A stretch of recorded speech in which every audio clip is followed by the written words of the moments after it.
يا أيها الذين آمنوا اتقوا الله حق تقاته হে ঈমানদার ব্যক্তিবর্গ, হে বিশ্বাসীরা, তোমরা আল্লাহকে ভয় করার মতো ভয় করো।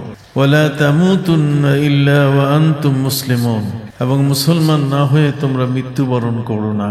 দুটো জিনিস এখানে, একটি হচ্ছে যে আল্লাহকে ভয় করার মতো ভয় করতে হবে, সে ভয়টা কি? আরেকটি হলো যে মুসলমান না হয়ে মারা যাব না, মুসলমান হয়ে মৃত্যুবরণ করবে, মুসলমান না হয়ে যেন তোমরা মারা না যাও। এই দুটো বিষয়ের উপরে আজকের আলোচনা। সম্মানিত সুধী, আল্লাহ পাক রব্বুল আলামিনকে ভয় করার অর্থ হলো তার বিধিবিধানকে পালন করা এবং তাকে সর্বোচ্চ সম্মান দিয়ে আমাদের ইবাদতের আসনে বসিয়ে দেওয়া। আমরা একমাত্র তারই ইবাদত করি। আমরা যারা উম্মতে মুহাম্মদী, এই পৃথিবীতে সবার শেষে একটা জাতি হিসাবে এসেছি, আমাদের অবস্থান পৃথিবীতে সিরিয়ালে সমস্ত নবী রসুলদের পরে, যত উম্মত আছে সবার পরে আমাদের অবস্থান। আমরা লাস্ট অফ দ্যাম, সবার শেষ আমরা। কিন্তু কিয়ামতের ময়দানে আমরা হচ্ছি সবার আগে, আমাদের সিরিয়াল হবে সবার কি আগে। সুবহানাল্লাহ বলেন। তার কারণে এত কষ্ট করে কিয়ামতের ময়দানে আপনি দাঁড়িয়ে থাকবেন, কিয়ামতের ময়দানে সূর্য মাথার উপরে থাকবে, মগজ গলে যাবে, পায়ের নিচে তামার প্লেট, এগুলোর উপরে দাঁড়িয়ে থাকা যে কত কঠিন। কিয়ামতের ময়দানে এই বেশিক্ষণ যেন দাঁড়াতে না হয়। এই জন্যই আমার প্রিয় নবী সাল্লাল্লাহু আলাইহি সাল্লাম আল্লাহর কাছে আবেদন করবেন যে আল্লাহ, আমার উম্মতের বিচারের কাজটা শেষ করে দেন। এরপরে বাকি যারা আছে তাদের সংখ্যা কম, আমার উম্মতের সংখ্যা যে অনুযায়ী তাতে কাতার 120টা, 180টা কাতারের মধ্যে সবাই মিলে 1,24,000 অথবা 2,24,000 নবী রসুল মিলে তাদের উম্মতের কাতার হবে মাত্র 60টা, আর আমাদের হবে 120টা, অর্থাৎ 2 গুণ বেশি। আমরা 180টি কাতারের মধ্যে 120টি কাতার হবে আমাদের। কিয়ামতের ময়দানে আল্লাহ পাক রব্বুল আলামিনের দরবারে নবীজির আবেদন থাকবে। প্রিয় নবী সাল্লাল্লাহু আলাইহি ওয়াসাল্লাম আবেদন করলে আল্লাহ পাক রব্বুল আলামিন তা কবুল করবেন, গ্রহণ করে নেবেন এবং উম্মতের বিচার আগে আগে হওয়া শুরু হবে। অতএব আমরা পৃথিবীতে আগমনের দিক থেকে সবার পরে উম্মত হিসাবে আসলেও কিয়ামতের ময়দানে আমাদের সিরিয়াল হবে কি সবার আগে, 1 নম্বর সিরিয়াল আমাদের। কাজে 1 নম্বর সিরিয়ালে যদি পরীক্ষা আমাদের দিতে হয় তাহলে সেখানে পাশ করতে হবে। সবার কার কি প্রশ্ন হলো, এই সবগুলো জানার পরে শেষে প্রস্তুতি নিয়ে উত্তর দেওয়া, এটা এক জিনিস। আরেকটা হচ্ছে প্রথমে গিয়ে প্রশ্নের সম্মুখীন হয়ে উত্তর দেওয়া, এটা আরেক জিনিস। অতএব আমরা একটা কঠিন অবস্থার মধ্যে থাকবো, একটা চ্যালেঞ্জের মধ্যে থাকবো যে আমাদের কোনো রেজাল্ট, আমাদের কোনো শাস্তি অথবা আমাদের উপরে আল্লাহর এমন কোনো অসন্তুষ্টি যেন না আসে যাতে করে অন্যান্য নবীর উম্মত আমাদেরকে নিয়ে হাস্যরস করবে, হাসবে যে এত বড় নবী পেয়েছিল এরা, এত বড় নবীর উম্মত তারা, তারপরেও তারা এত পা পিছলে গেল কেন? এদের পাহারাদারি তো ছিল আরো মজবুত। আগে এক এক অঞ্চলের জন্য নবী রসুল আসতেন, এক একটা এলাকার জন্য, আর নবী তো সারা বিশ্বের জন্য। অতএব সারা বিশ্বের সকল মানুষের জন্য যিনি নবী হয়ে আগমন করেছেন, সেই পেয়ারা নবী রসুল করিম সাল্লাল্লাহু আলাইহি ওয়াসাল্লামের উম্মতরা কিয়ামতের ময়দানে প্রথম প্রশ্নের সম্মুখীন হবেন আল্লাহর কাছে যে কারা কি দায়িত্ব পালন করেছে।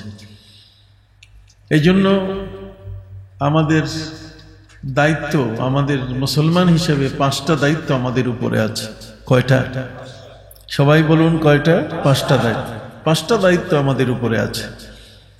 এই 5টি দায়িত্বের মধ্যে একটি হলো কালেমা লা ইলাহা ইল্লাল্লাহু মুহাম্মাদুর রাসূলুল্লাহ, 2 শাহাদাত।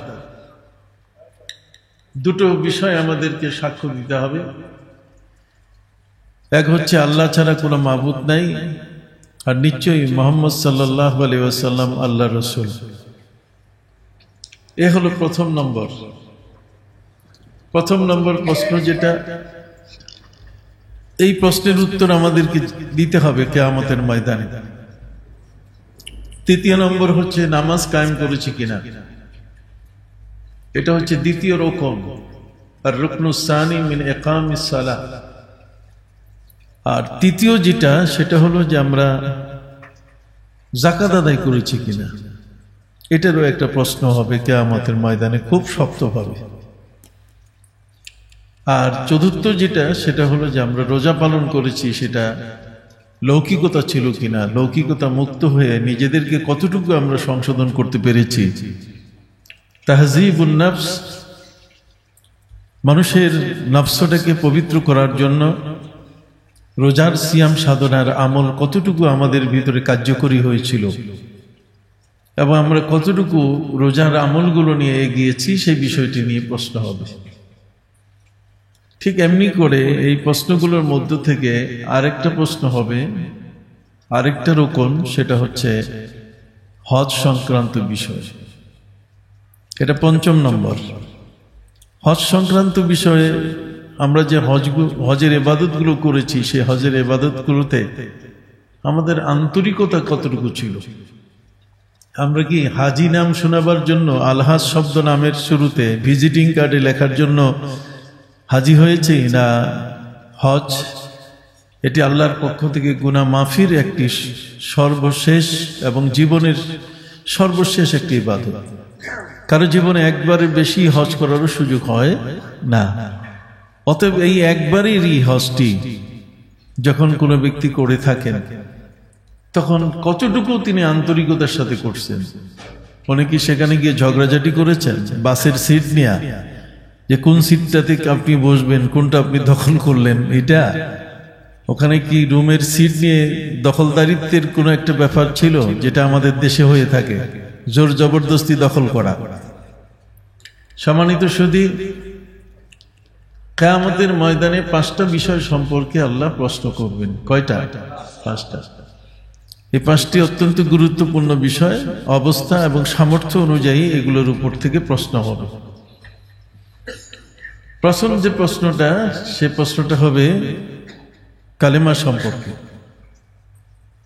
আপনি জানেন কালেমা লা ইলাহা ইল্লাল্লাহ মুহাম্মদুর রাসূলুল্লাহ, যেটাকে আমরা কালেমা তাইয়্যিবা বলে থাকি, এই কালেমাটি গুরুত্বপূর্ণ অনেক দিক থেকে। লা ইলাহা ইল্লাল্লাহ তার মানে কি? রিফ্রেশ করে ফেলা, আপনাকে পবিত্র করে ফেলা, যে আপনার মধ্যে যেন কোনো জং না থাকে, আপনি যেন কোনো অন্য কারো মুখাপেক্ষী যে নন।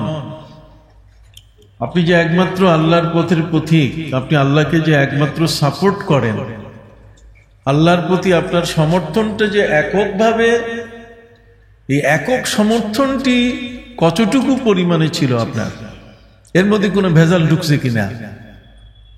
আমরা অনেক সময় দেখি যে নিজের আল্লাহর সাহায্য চাওয়ার চেয়ে আমরা মানুষের মুখাপেক্ষী হই বেশি।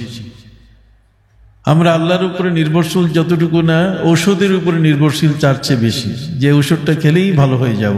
কিন্তু এক সময় ছিল, যে সময় নবী করিম সাল্লাল্লাহু আলাইহি ওয়াসাল্লামের সময়, সেখানে তাওয়াক্কুল আলাল্লাহ, আল্লাহর উপরে ভরসা।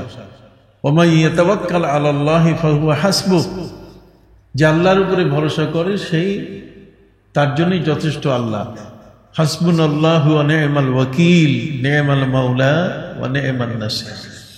আমরা সকলেই জানি যে আল্লাহ আমাদের জন্য যথেষ্ট অভিভাবক হিসাবে। হাসবুনাল্লাহু ওয়া নি'মাল ওয়াকিল, তিনি উত্তম অভিভাবক। নি'মাল মাওলা ওয়া নি'মান নাসির, তিনি উত্তম অভিভাবক, যেমন আমাদের মালিক, যেমন তেমন তিনি আমাদের উত্তম সাহায্যকারী। সম্মানিত সুধী, আল্লাহর প্রতি অবিচল বিশ্বাস, একটা মানুষ তাকে রিফ্রেশ হতে হবে পরিপূর্ণভাবে, যে তার ভিতরে কোনো মতেই শিরকের কোনো গন্ধ থাকবে না। সেটা শিরকে জলি হোক অথবা শিরকে খাফি হোক, সেটা বড় ধরনের শিরক হোক, যেমন মূর্তি পূজা, মূর্তির সামনে গিয়ে মাথা নত করা, মূর্তির গলায় ফুলের মালা দেওয়া, কথা বুঝতে পারছেন? এই যে মূর্তিগুলো, এটা স্পষ্ট শিরক। এই শিরকগুলো কোন মুসলমান কখনো করতে পারে না। আমরা অযাচিতভাবে অসংখ্য শিরকের সাথে পড়ে যাচ্ছি। আমরা এমন কতগুলো শিরক করে থাকি যে শিরকের ভিতরে আমরা মনে করি যে বিধানদাতা ভিন্ন, ত্রাণকর্তা আলাদা। আল্লাহর যে 99টা নাম আছে, যদি কোনো ব্যক্তি 99টা নাম পড়েন, 99টা নাম যদি খালি দেখেন যে এই অর্থগুলো পড়ে পড়ে একটু ছোট্ট 2 লাইনের বিশ্লেষণ যদি দেখেন, তার 99টা নাম পড়লেই আপনি দেখবেন ফ্রেশ হয়ে যাবে আপনার মাইন্ড, আপনার মানসিকতা আল্লাহর সম্পর্কে। যে আল্লাহ তিনি তার এই গুণাবলী দিয়ে তিনি আমাদেরকে বুঝাতে চেয়েছেন যে আমি আল্লাহ হচ্ছি এককভাবে তোমার অতিশয় আপন বন্ধু, তোমার এত কাছের আর কেউ নাই। কথা কি বুঝতে পারছেন? কাজেই আল্লাহ পাক রব্বুল আলামিনের সাথে আপনার এই বন্ধুত্ব এবং বন্ধন তৈরি করতে আল্লাহ তাআলা কিছু ইবাদত আমাদের উপরে ম্যান্ডেটরি করে দিয়েছেন, কতগুলো ইবাদত তিনি আমাদের উপরে ফরজ করে দিয়েছেন। এই ফরজ ইবাদতগুলো না থাকলে আল্লাহর সাথে আমাদের সম্পর্ক থাকতো না। এমনি দুনিয়ার যা ব্যস্ত, এখন এক ফ্যাক্টরি থেকে আরেক ফ্যাক্টরি গাড়িতে গিয়ে কুলে দিতে পারে না, হেলিকপ্টার ব্যবহার করে। তার অর্থ সময়ের অভাব, এত সময়ের অভাব যে এক জায়গা থেকে আরেক জায়গায়, এক মিল থেকে এক ফ্যাক্টরি থেকে আরেক ফ্যাক্টরি, একটা গার্মেন্টস থেকে আরেকটা গার্মেন্টসে পৌঁছতে সেখানে তার গাড়ি দিয়ে যাবে, জ্যাম ঠেলে, এ সময় হাতে নাই, হেলিকপ্টার ব্যবহার করছে। অত্যাধুনিক প্রযুক্তি ব্যবহার করা ইসলামে নিষিদ্ধ নয়, কিন্তু আপনার এই সবগুলোর ভিতরে আপনার নামাজ ঠিক আছে কিনা, আপনার রোজা ঠিক আছে কিনা, আপনার ইবাদত বন্দেগী আল্লাহর সাথে যে আপনার একটা বন্ধন তৈরি করার যে আল্লাহ তাআলা একটা মাধ্যম তৈরি করে দিয়েছেন নামাজ, নামাজের মধ্যে এই ইবাদতটি দ্বারা, রোজার মতো ইবাদত দ্বারা, হজের মতো ইবাদত দ্বারা, যাকাতের মতো ইবাদত দ্বারা আল্লাহর সাথে আমাদের বন্ধুত্ব তৈরি হয়, একটা বন্ধন তৈরি হয়। এই বন্ধনটা যখন সৃষ্টি হয় তখন ওই বন্ধনটাকে পরিপাটি করতে, এটাকে মজবুত করতে আমাদের প্রিয় নবী সাল্লাল্লাহু আলাইহি ওয়াসাল্লামের তরিকা, আমাদের প্রিয় নবী সাল্লাল্লাহু আলাইহি ওয়াসাল্লামের পন্থা পদ্ধতি কি ছিল, আল্লাহর সাথে নামাজটা পড়তে গেলে সে নামাজটা কেমন ভাবে পড়তে হবে, আল্লাহর একত্ববাদ থেকে কিভাবে প্রিয় নবী সাল্লাল্লাহু আলাইহি ওয়াসাল্লাম প্রতিষ্ঠা করছেন, এই বিষয়গুলো নিয়ে আপনাকে কিছু লেখাপড়া করতে হবে। আপনি মুসলমান খালি মুখে হয়ে গেলেন, আপনি লেখাপড়া করলেন না, আপনি ইসলাম সম্বন্ধে জানবেন না। ইসলাম কি জিনিস? ইসলাম শব্দের অর্থ হচ্ছে শান্তি। তো শান্তিটা শুধু কোরআনের মধ্যেই থাকবে, শান্তিটা শুধু মসজিদের কেতাবেই থাকবে তা তো না। খতিব সাহেব বলবেন আর আমি শুনে গেলাম, বা শেষ, এরপরে আর কোনো শান্তির সাথে যোগাযোগ নাই। ইসলামের শান্তিটা হচ্ছে এমন একটি শান্তি যে শান্তিটা আল্লাহর সাথে সম্পৃক্ত। একটা মহা প্রশান্তি আপনার মধ্যে চলে আসবে যদি আল্লাহর সাথে আপনার সেই বন্ধুত্বটা গড়ে উঠে। আর এই বন্ধুত্বটা গড়ে উঠতে গেলে আপনার মনের মধ্যে একটি বিষয়ে, একটা চিন্তাকে প্রতিষ্ঠিত করতে হবে, আর সেই চিন্তাটার নাম হলো লা ইলাহা ইল্লাল্লাহ। তার মানে আল্লাহ ছাড়া কোনো মাবুদ নাই। আমি কাউকে আর আমার অন্তরে কাউকে ঠাঁই দেব না, আমার ভিতরে আমি অন্য আর কাউকে জায়গা দেব না। আমার মনের ভিতরে, আমার মণিকোঠায় একমাত্র ঠাঁই পাবেন, একমাত্র সেখানে আছেন আমার আল্লাহ। মন্না গুঞ্জম দর জমিন ও আসেমা লেকে গুঞ্জম দর কুলুবে মুমিনা। আমার যে কলবটা, আমার যে মনটা আছে, সে মনের মণিকোঠায় আমার আল্লাহকে যদি আমি স্থান দেই, প্রশ্ন হলো আল্লাহকে তো দেখি না, আল্লাহকে তো না দেখে বিশ্বাস করছি। না দেখে কত জিনিসকে বিশ্বাস করতে হয়। অনেকে আমেরিকা যায় নাই, তবু তো আমেরিকা আছে এটা বিশ্বাস করে। নিজের দেহটা নিয়ে প্রতিটি মুহূর্তে চলাফেরা করছি 24 ঘন্টা, মাথার তালুটা তো দেখলাম না, নিজের পিঠের মধ্য অংশটা তো দেখলাম না। অনেক এমন আছে যেটা আমাদের চোখের আড়ালে পড়ে আছে। তাহলে যে জিনিসগুলো আমাদের চোখের আড়ালে পড়ে আছে সেই জিনিসগুলো নাই এটা নয়। বাতাস দেখি না তাই বলি কি বাতাস নাই? ফুলের ঘ্রাণ দেখি না তারপরে কি নাই? তো যেটা দেখি না সেটা যে নাই, এটা এখন এই বর্তমান এই বিজ্ঞানের যুগে, আজকের বর্তমান পৃথিবীতে সমস্ত কথাবার্তা এটা বেহুদা। এ সমস্ত কথাবার্তার কোনো দাম নাই, এটা অনর্থক কথাবার্তা, অর্থহীন, এগুলোর আদৌ কোনো মূল্য নেই। সম্মানিত সুধী, আল্লাহ ছাড়া কোনো মাবুদ নেই, এই বিষয়টাকে আল্লাহ তাআলা নানাভাবে প্রমাণ করেছেন। তিনি প্রমাণ করেছেন যে আমি বিশাল আকাশ আমি তৈরি করেছি বিনা খুঁটিতে, তুমি পারলে একটা করে দেখাও। তিনি যে একক সত্তা, তিনি ছাড়া যার কোনো মাবুদ নাই। আজ পর্যন্ত পৃথিবীর বিজ্ঞানীদের বয়স কম হয় নাই, চুলদাড়ি পেকে পেকে এক একটা সব কবরে চলে গেছে। এদের বিশাল বিশাল সমাধি হয়েছে, কিন্তু আকাশটা বিনা খুঁটিতে কিভাবে তৈরি হলো এই বিজ্ঞান আজকে আবিষ্কার করতে পারেনি। আমার আল্লাহ বলছেন, আল্লাযী খালাকা সাবআ সামাওয়াতিন তিবাকা মা তারা ফি খালকির রহমানি মিন তাফাউত ফারজি'ল বাসারা হাল তারা মিন ফুতুর। আল্লাহ বলছেন, আমি 7টি আসমান এবং জমিন তৈরি করেছি। আল্লাযী খালাকা সাবআ সামাওয়াতিন তিবাকা মা তারা ফি খালকির রহমানি মিন তাফাউত। তুমি দেখবে না যে আল্লাহ তাআলা কোন জায়গায়, যে সৌদি আরবের উপরে আকাশটা ওটা খুব সুন্দর নীল হয়ে আছে, আর বাংলাদেশের আকাশটা এটা ঘন কালো হয়ে আছে, এটার মধ্যে ফাটল সৃষ্টি হয়েছে, এটা তুমি কখনো দেখবে না। তার অপূর্ব কীর্তি, তার সৃষ্টি অপরূপ। একটা মানুষকে দেখলে সারা পৃথিবীর, আমেরিকান হোক, অস্ট্রেলিয়ান হোক, কানাডিয়ান হোক, বাঙালি হোক, পৃথিবীর যে কোনো প্রান্তের যে কোনো এলাকার মানুষ হোক না কেন, সবার অবকাঠামো একটাই।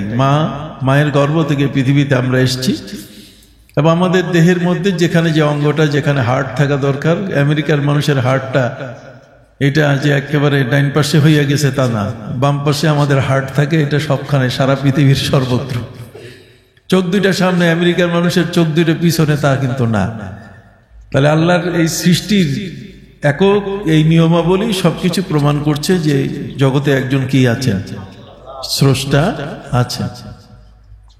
এই স্রষ্টার বিষয়টা জগতের মধ্যে আজকের এয়ার স্পেস, বিশাল শূন্য, মহাশূন্য, যেখানে আজকে প্লেনগুলো উঠছে, আমাদের প্লেনগুলো কি চমৎকার দাবড়িয়ে বেড়াচ্ছে সারা পৃথিবী। জগৎ, এক জগৎ থেকে আরেক জগৎ, এক দেশ থেকে আরেক জগৎ, এক অঞ্চল থেকে আরেক অঞ্চল ঘুরে বেড়াচ্ছে।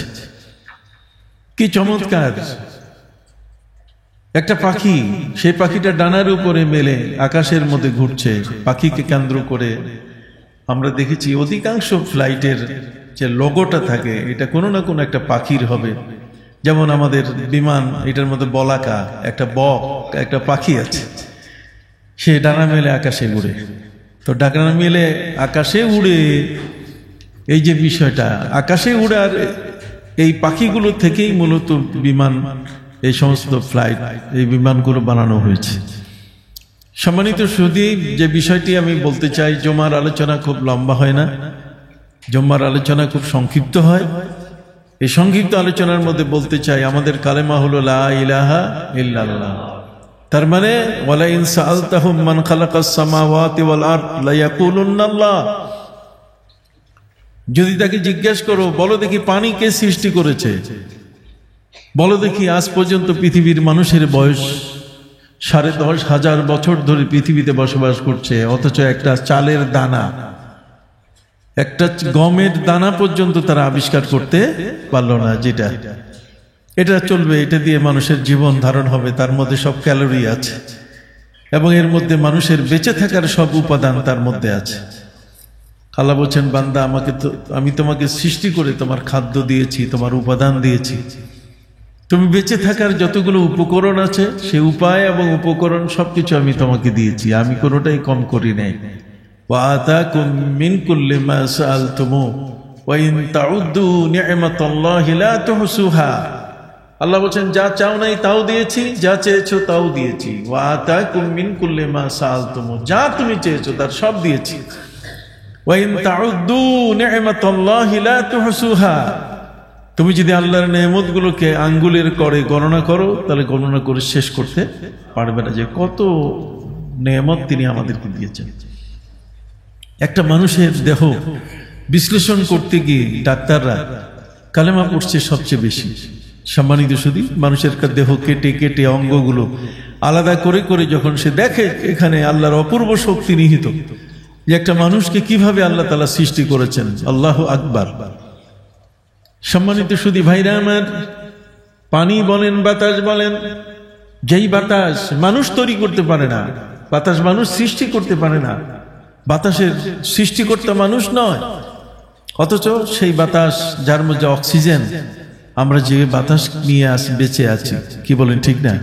তাহলে এই যে শ্বাস প্রশ্বাসের মধ্যে আমরা আমাদের যে শ্বাসটাকে গ্রহণ করছি, যেটাকে বের করে দিচ্ছি, যে কার্বন ডাই অক্সাইড যেটা বের হচ্ছে আমাদের, সেটা দেখেন আমাদের সুস্থতার জন্য শ্বাসটা বন্ধ হয়ে যায় মানুষটা মরে গেলে। তাহলে কোন এমন এক ফ্যাক্টরির, কোন এক ক্যাটাগরির ঠিক এরকম একটা মহান সৃষ্টি খুঁজে পাওয়া যাবে যা আল্লাহ আমাদেরকে সৃষ্টি করে বেঁচে থাকার উপায় উপকরণ দিয়েছেন।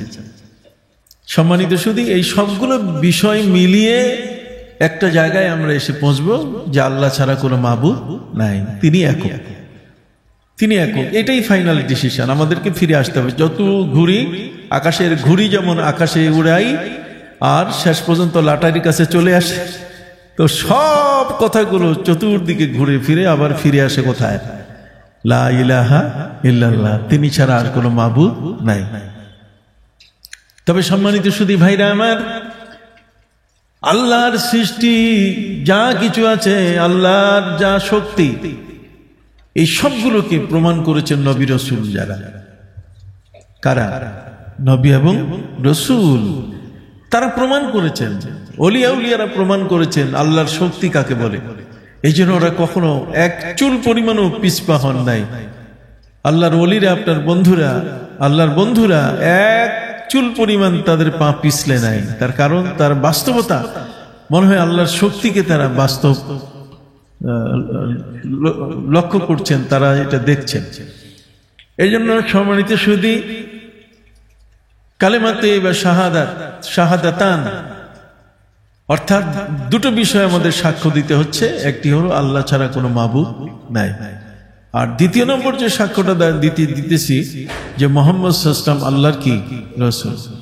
মোহাম্মদ সাল্লাল্লাহু আলাইহি ওয়াসাল্লাম আল্লাহর রাসূল, তার মানে কি? তিনি হচ্ছেন প্রকৃত অর্থে এটার প্রসেসকারী। এটাকে তিনি প্রসিডিউরে নিয়ে এসছেন। এটাকে তিনি আল্লাহকে কিভাবে আমরা তার ইবাদত বন্দেগী করব, তার সকল বিষয় কিভাবে আমরা করব, এই বিষয়টা আমাদের নবীজি আমাদেরকে শিখাই দিয়েছেন। না হলে আল্লাহর এই বিধানগুলো পালন করা এবং আল্লাহ এক এবং একক, সেই বিষয়গুলো নিয়ে আমরা যে কথাগুলো যতবারই যা বলছি, এগুলোর মধ্যে অন্তঃসার শূন্যতা আসবে সবচেয়ে বেশি। অর্থাৎ আমাদের কথাগুলো অনেকটা সঠিক হবে না। এই কথাগুলোকে সঠিক করতে গিয়ে আমাদের প্রয়োজন আমাদের মহানবী মুহাম্মদুর রাসূলুল্লাহ সাল্লাল্লাহু আলাইহি ওয়াসাল্লামের অনুসরণ করা। এই জন্যই পবিত্র কোরআন মাজিদে আল্লাহ বলছেন, কুল ইন কুনতুম তুহিব্বুনাল্লাহ ফাত্তাবিউনি ইউহিব্বুকুমুল্লাহ ওয়া ইয়াগফির লাকুম যুনুবাকুম ওয়াল্লাহু গফুরুর রহিম। সুবহানাল্লাহ বলেন। আল্লাহ বলছেন, হে নবী, আমি আল্লাহকে, ওরা তো চোখে দেখে না, কারণ আমাকে নিয়ে ওরা বিভ্রান্ত হবে সহজেই। কাজে ব্যাপারে আপনার ভূমিকা সবচেয়ে বড় থাকা দরকার। আপনি ওদেরকে বলেন যে তারা যেন আপনার অনুসরণ করে, আপনার অনুসরণ করে। আপনি বলে দিবেন যে আল্লাহকে, আপনি বলে দিবেন আল্লাহ কোথায়। সুবহানাল্লাহ বলেন। আপনি বলে দিবেন যে আল্লাহর সাথে আপনার সম্পর্ক কোথায়, আর আপনাকে আমি কি করেছি? আমার আরশের মেহমান করে নিয়ে আসছি। আপনি আমার আরশে আসছেন। আজকের পৃথিবীতে বিজ্ঞানীরা অস্বীকার করতে পারছে না যে মেরাজের ঘটনা মিথ্যা, বরং ঊর্ধ্বাকাশগামী সফর, নবী করিম সাল্লাল্লাহু আলাইহি ওয়াসাল্লামের নভোচারী হয়ে আকাশ, সেই মহাকাশ ভ্রমণের যে ঘটনা, সেটা আজকের বিজ্ঞানীরা অকপটে স্বীকার করছেন। আলবার্ট আইনস্টাইন তো বলে ফেলছেন যে science and religion are twin sister. উনি বলে দিয়েছেন যে বিজ্ঞান এবং কোরআন এই দুটো হচ্ছে যমজ বোন। Science without religion and religion without science, science are blind. বলছেন এটা একটা অন্ধের জগতে বাস করা। যদি কেউ বিজ্ঞান বাদ দিয়ে কোরআন পড়ে, আর কোরআন বাদ দিয়ে কেউ যদি বিজ্ঞানের ছাত্র হয়। আমাদেরকে ভাগ করে ফেলেছে ব্রিটিশ। ব্রিটিশ আমাদেরকে আলাদা করে দিয়েছে। আমরা এখন বিজ্ঞান পড়ি না, মাদ্রাসা ছাত্ররা এক সময়কালে দেখছে যে হুজুর এরা শুধু কোরআন তেলাওয়াত করবে, বসে থাকবে এটা নিয়ে, আর মানুষ যে যা দান সদকা করবে। এখন আর সেই সময় নাই, এখন হুজুররা দান সদকা খাওয়ার লোক না। এরা এখন প্রচুর পরিমাণে কোরআন হাদিস গবেষণা করছে, বিজ্ঞান এখন হাতের মুঠোয় চলে এসছে। আজকের পৃথিবীর বিজ্ঞান, যেটাকে একদিন কালে বলা হয়েছে যে হুজুররা বোধহয় মাথায় নিবে না, কিন্তু না, যারা কোরআন পড়ে তাদের মাথায় বুদ্ধি আরো বেশি। কথা বুঝেন নাই? এই অর্থে সন্ত্রাসী তা না, বরং তারা এই কোরআনের গভীরতায় পৌঁছার কারণে আল্লাহ তাআলা তাদের মগজটাকে প্রসারিত করে দেন। কোরআনের গভীরতায় যত বুঝবেন, ওয়াল্লাযীনা জাহাদু ফীনা লানাহদিয়ান্নাহুম সুবুলানা, আপনি কোরআনের ভিতরে যত প্রবেশ করবেন ততই আপনার দিক দিগন্ত উন্মোচিত হয়ে যাবে, আপনার জগৎ আপনার সামনে খুলে আসবে। এজন্য আল্লাহ তাআলা আমাদেরকে বলছেন, কুল ইন কুনতুম তুহিব্বুনাল্লাহ, হে নবী আপনি বলে দেন ওরা যদি আল্লাহকে পেতে চায় তাহলে আপনাকে যেন অনুসরণ করে। আপনি বলে দিবেন যে কিভাবে আল্লাহকে পেতে হবে। এই জন্য প্রিয় নবী সাল্লাল্লাহু আলাইহি ওয়াসাল্লাম তিনি আল্লাহকে পাওয়ার, আল্লাহকে এই সব বিষয়গুলো নিয়ে তিনি ব্যাখ্যা করেছেন। হজের সময় হজকে কেন্দ্র করে দুইজন সাহাবী নবীর কাছে এসে বলছে যে নবীজি আমরা যে তওয়াফ করি কাবার, এই তওয়াফ করার পরে যে আমরা 2 রাকাত ওয়াজিবুত তওয়াফ নামাজ পড়ি, তা আমাদের লাভ কি? নবীজিকে প্রশ্ন করছে আর কি। ওয়া ইন্না নুসাল্লি রাকাতাইন বাদা তওয়াফ ওয়া মা লাকা ফি, হে নবী আমরা এই যে তওয়াফের পরে 2 রাকাত নামাজ পড়ি, তা আমাদের লাভ কি? হে রাসূল সাফা মারওয়া আমরা সাই করি 2টার মাঝখানে, এতে আমাদের লাভ কি? আছে না অনেক মানুষ লাভ খুঁজে, নামাজে আসছি পাইলাম কি, নামাজে আসলাম পাইলাম কি? আমি যে প্রশ্ন করি এই ব্রাজিল আর আর্জেন্টিনার খেলা হইতেছে, আপনি পাইলেন কি? কতক্ষণ না, আপনি কি উত্তর দিবেন? আপনি পাইলেন কি? এখান থেকে টিকিট কেটে গিয়ে ওখানে খেলা দেখলেন বসে বসে, বাংলাদেশের টাকার এমনি ক্রাইসিস, কতক্ষণ না মানুষ নাকি অমুক ব্যাংক থেকে টাকা উঠাই নিতেছে, তাড়াতাড়ি টাকা নাই। আর আপনি টাকা এত পাইলেন কেমনে যে কাতারে যাইয়া আপনি সেই গ্যালারিতে বসে এখন খেলা দেখার সুযোগ পাচ্ছেন? এগুলো সব ভণ্ডামি, কতক্ষণ না, এগুলো অর্থের অপচয়। এর প্রতিটি বিন্দু কিয়ামতের ময়দানে লা তাজুলু কদম ইবনে আদম হাত্তা ইউসআল আন খামসিন, আন উমরিহি ফীমা আফনা ওয়া আন শাবাবিহি ফীমা আবলা ওয়া আন মালিহি মিন আইনা ইকতাসাবা ওয়া ফীমা আনফাকা ওয়া আন আমালিন মাযা আলিমা, ও কামা ক্বালা নবী সাল্লাল্লাহু আলাইহি ওয়াসাল্লাম। নবীজি বলছেন কিয়ামতের ময়দানে 5টা বিষয়ের প্রশ্ন ছাড়া ইমিগ্রেশন হবে না।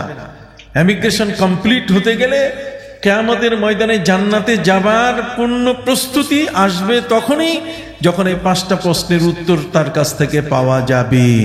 কয়টা? জোরে বলেন না, কয়টা? 5টা। লা তাজুলু কদম ইবনে আদম হাত্তা ইউসআলা আন খামসিন, 5টা বিষয়ে তাকে প্রশ্ন করা হবে। আন উমরিহি ফীমা আফনা, সে তার সময়টাকে কোন কাজে ব্যয় করলো, সময়ের হিসাব আল্লাহ চাবেন। পবিত্র কোরআন মাজিদে আল্লাহ বলছেন, ওয়াল আসর ইন্নাল ইনসানা লাফি খুসর, সময়ের কসম, সময় যে কত বড় মূল্যবান কল্পনা করা যায়? আপনার জীবনের বয়সটা এটাও তো সময়, কতক্ষণ না? আপনার যে জীবনের বয়সটা এটাও কি সময় না? হ্যাঁ, এই যে সময়গুলো একের পর এক পার হয়ে যাচ্ছে, আপনি এই সময়টা কোন খাতে ব্যয় করলেন? ওয়া আন উমরিহি ফীমা আফনা, কোন খাতে তোমার জীবনটাকে তুমি ব্যয় করেছো, সময় কিভাবে ব্যয় করেছো, সময়ের হিসাব দাও। খেলাতে, মেলাতে, কতক্ষণ না? খেলায় আর মেলার মধ্যে তুমি সময় দিয়েছো? তুমি সেখানে গিয়ে আনন্দ রসের মধ্যে ফুর্তি করলে, এই ফুর্তিটা কতটুকু তোমার জন্য বৈধ ছিল?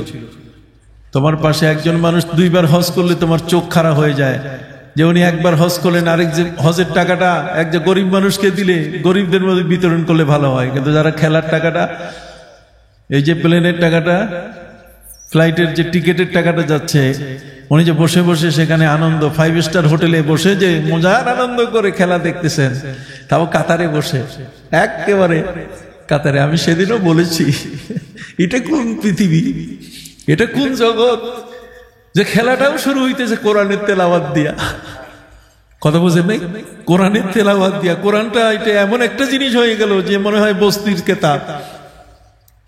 এর মধ্যে একটা সাধারণ মানুষ লিখছে কোরআন, কাজে যে কোনোখানে এটাকে ইউজ করা যায়, এটার ইউজের জায়গা নেই, এটা যে কোনোখানে আমরা ইউজ করব না, এটা হবে না, অসম্ভব ব্যাপার। কিসের কাতার, কিসের আরো, বাদ দেন সব। ইসলাম কমপ্লিট কোড অফ লাইফ, একটা পূর্ণাঙ্গ সংবিধান।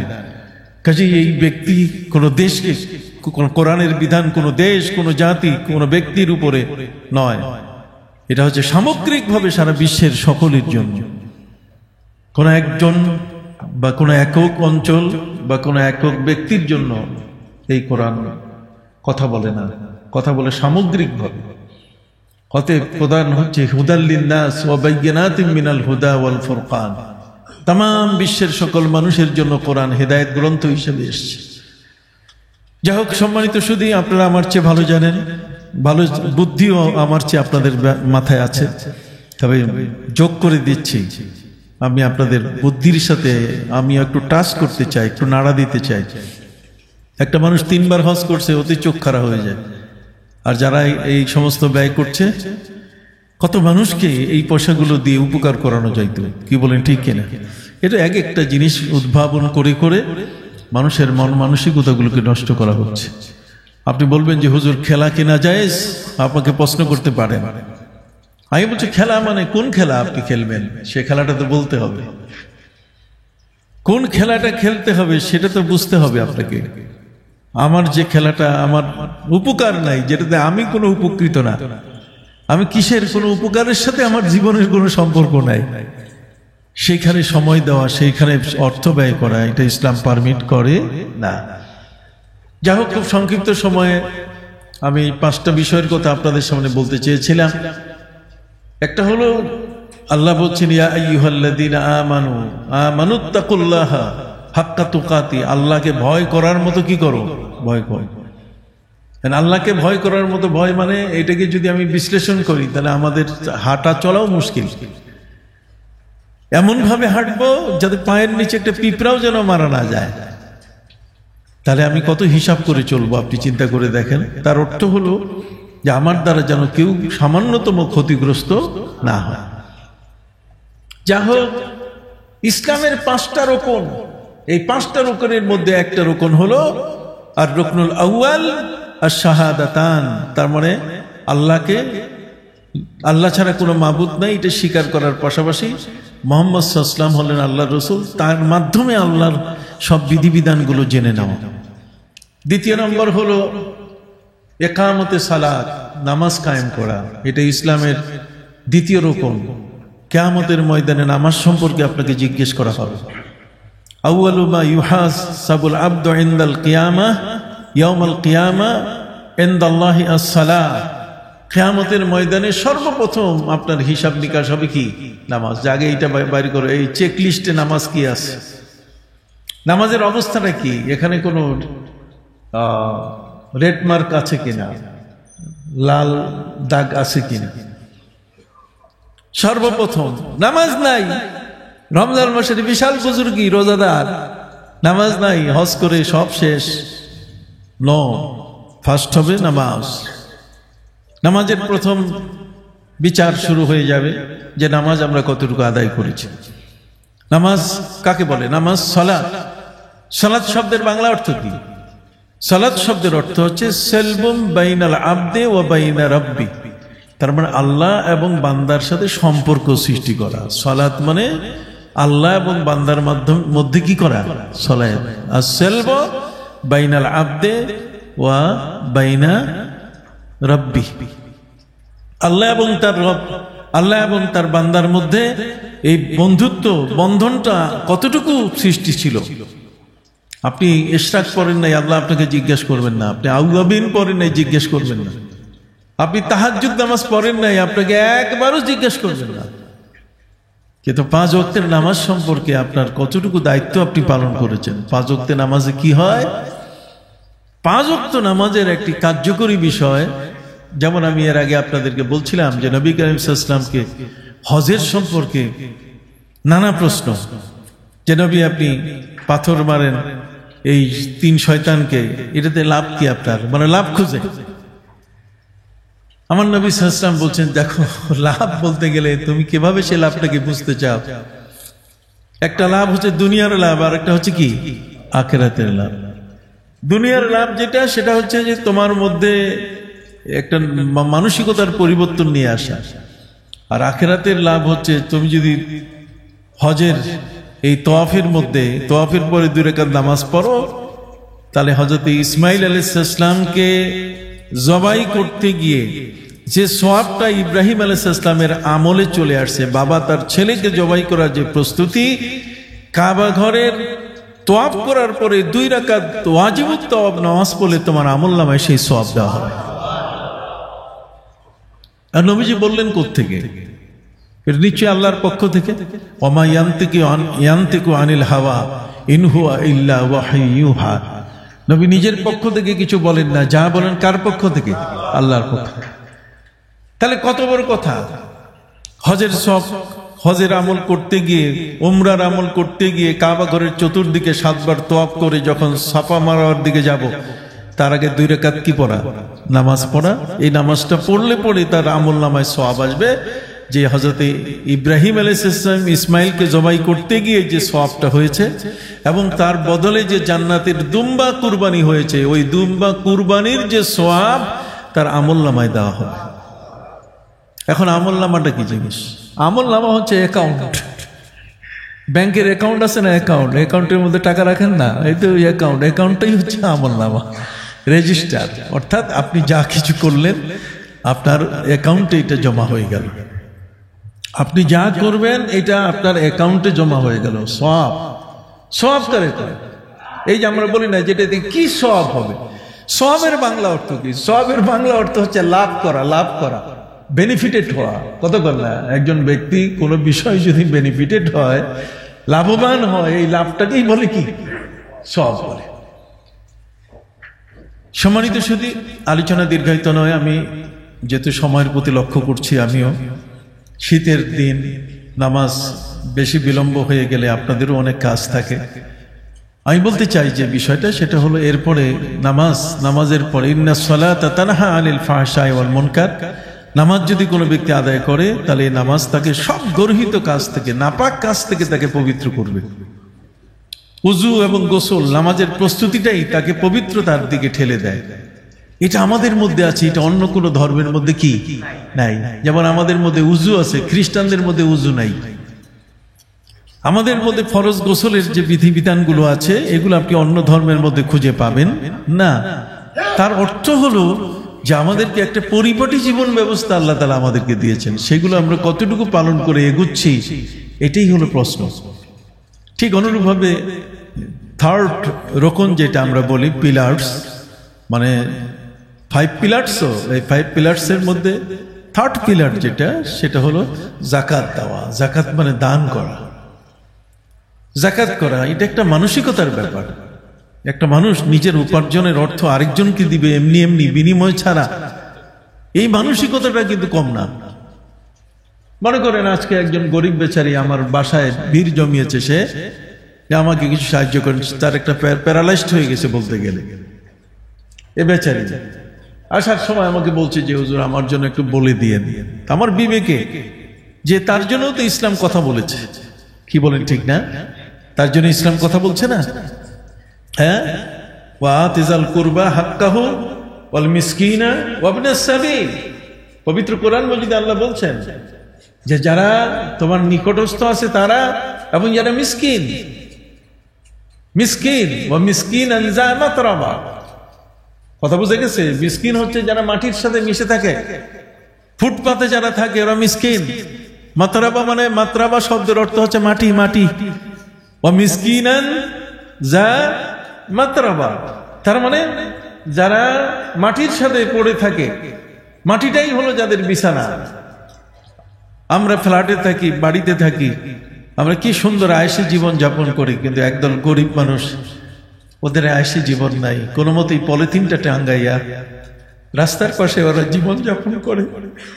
তাদের জীবনটা যে কত দুর্বিষহ, তাদের সন্তান সন্ততির বিবাহ শাদী, তাদের লেখাপড়া যে কত কঠিনতর অবস্থায় পড়ে আছে, কই আমরা তো তাদের খবর নেই না।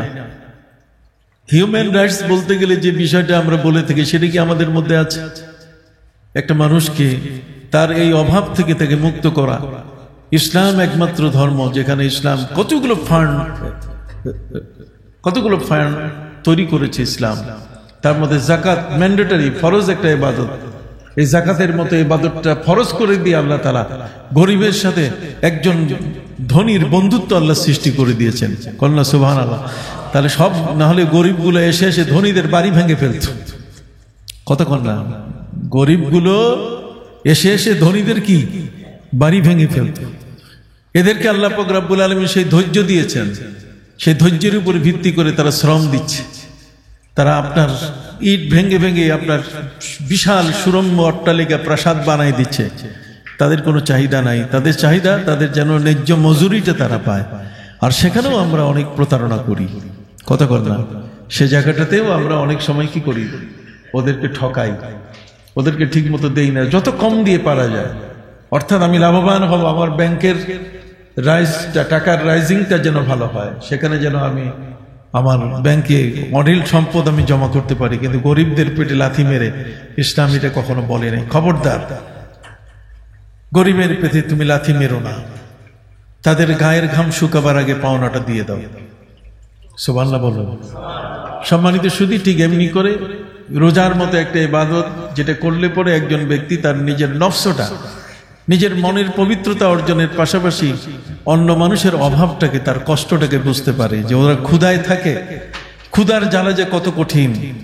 ছোট্ট শিশু থেকে বৃদ্ধ পর্যন্ত যারা ফুটপাথে না খেয়ে পড়ে থাকে, এদের এই না খেয়ে পড়ে থাকা মানুষগুলোর ক্ষুধার জঠর যাতনা যে কত কঠিন, এটা বুঝতে সক্ষম হয় একজন রোজাদার। এই জন্য রোজাদার ব্যক্তি রোজার সবর, ধৈর্য ধারণ করে। আল্লাহ পাক রব্বুল আলামিন এই সবর এর প্রতিদান আল্লাহ দিয়েছেন অনেক বড়। ইন্নাল্লাহা মাস সাবিরিন, আল্লাহ ধৈর্যশীলদের সাথে আছেন। সম্মানিত সুধী, আপনাদের খেদমতে আরজ করতে চাই, আরেকটা হলো হজ। হজের ব্যাপারে আমার প্রিয় নবী সাল্লাল্লাহু আলাইহি ওয়াসাল্লাম বলছেন, সাফা মারওয়ার মাঝখানে যদি কোনো ব্যক্তি 7 বার সাই করে, আল্লাহ তাআলা 70টা কুরবানির সওয়াব তার আমলনামায় লিখে দেন। আজব ব্যাপার। আমার প্রিয় নবী সাল্লাল্লাহু আলাইহি ওয়াসাল্লাম বড় চমৎকার চমৎকার বিষয়গুলো বলে দিয়েছেন। এই সবগুলো বিষয়গুলোতে তাতে কি হলো, আমাদের এই জীবনের পরে আরেকটা জীবন আছে। যদি আমরা মনে করতাম যে আমাদের জীবনের পরে আর জীবনই নাই, এটাই চলতেই থাকবে অনবরত অনাদি অনন্তকাল, তাহলে ভিন্ন কথা ছিল। কিন্তু আজকে আমরা আমাদের জীবনের সমাপ্তি আছে। কাজে আসুন আমরা আমাদের সুন্দর জীবনকে গড়ি।